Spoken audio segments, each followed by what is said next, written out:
There's potentially a couple scenarios could play out. One is, hey, okay, world, we'll come race world Supercross. How much you willing to pay us? Okay, world, great. How much you willing to pay us to see Danger Boy debut the 450 at your series?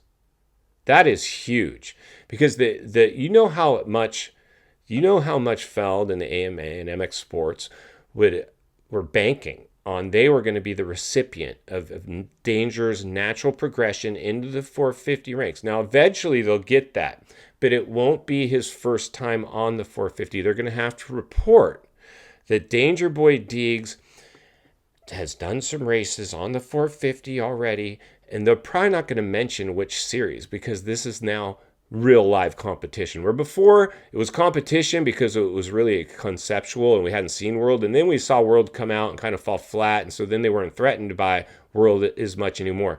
This puts World Supercross really back on the map in terms of having some staying power and being a legitimate series. And it's with that being said, I see a lot of stuff like, I don't know, other channel or podcaster, like the silent assassin Vince Freeze is gonna be on an electric bike over at World. I don't like that. I just don't. I mean, I think what this is doing is segueing us into a full electric bike series where eventually we'll do away with combustion engines. And on one hand, maybe it would be good because you'd give everybody just kind of the same bike to see, because it's hard to you don't mod a battery the way you mod a motor, and it's probably easier to regulate the batteries to make sure somebody's not gaining, significant advantages with it.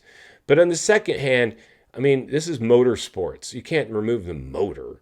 I think it's more of a publicity stunt than anything else, putting Vince Freeze out there on that electric bike.